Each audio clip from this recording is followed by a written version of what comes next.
નમસ્કાર વિદ્યાર્થી મિત્રો, હું વિવેક સવરિયા વિસ્ક્વે સર.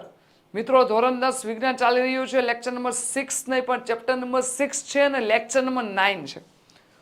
લેક્ચર નંબર જોજો. જો આગળના લેક્ચર જોવાના બાકી છે, વિડીયોને લાઈક ને શેર કરવાના બાકી છે, શેર કરો મિત્રો. અહીંયા તમને બધી વસ્તુ આપી રહ્યા છીએ. આવો, લડવાની અને દોડવાની ક્રિયાની સ્થિતિમાં કયો અંતઃસ્ત્રાવ સ્ત્રવે છે, શરીરમાં તેની અસરો લખો. તો અંતઃસ્ત્રાવ લખી નાખજો. એડ્રીનલ ગ્રંથિમાંથી સ્ત્રવતો એડ્રીનાલિન અંતઃસ્ત્રાવ. એની અસર શું છે? હૃદયના ધબકારા વધે છે, આથી વધારે ઓક્સિજનની નો પુરવઠો મળે છે. બીજું, ત્યાં રુધિરની દિશા કંકાલ સ્નાયુ તરફ પ્રવાહિત થાય છે.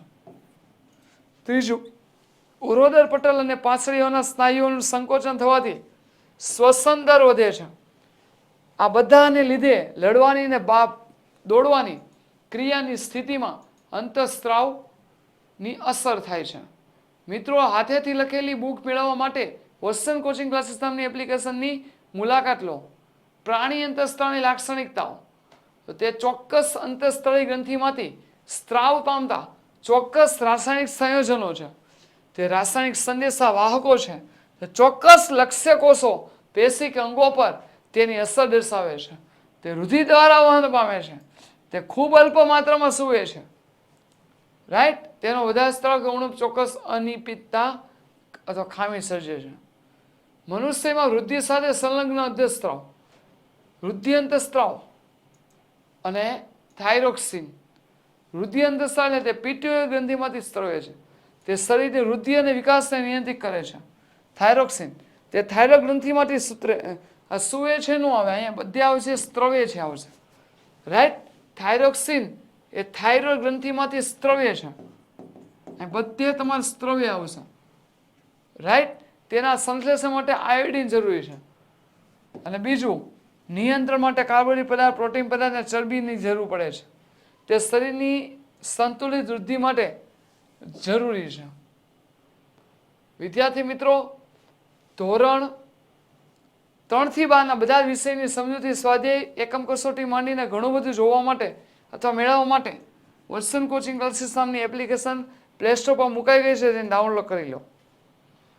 મનુષ્યમાં અંતઃસ્ત્રાવના સંતુલનથી સર્જાતી અનિયમિતતા અથવા ખામીઓ સમજાવો. બોલો, શું આવશે આન્સરમાં? અંતઃસ્ત્રાવને નિશ્ચિત માત્રામાં સ્ત્રવે છે.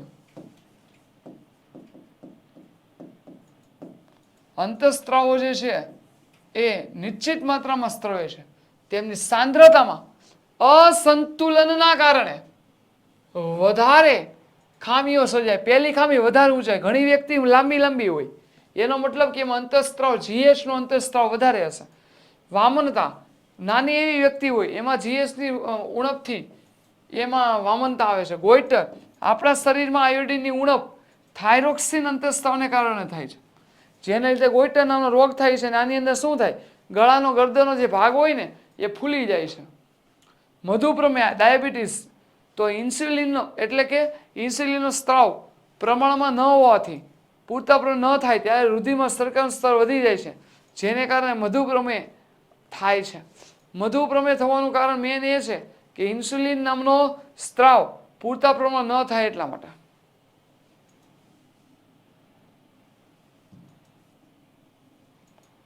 અંતઃસ્ત્રાવના સ્ત્રાવના નિયમન માટે પ્રતિક્રિયા આધારિત કાર્ય પદ્ધતિ. તો શરીરમાં જ્યારે જરૂર હોય ત્યારે અંતઃસ્ત્રાવનું યોગ્ય માત્રામાં સ્ત્રાવ થવું જોઈએ.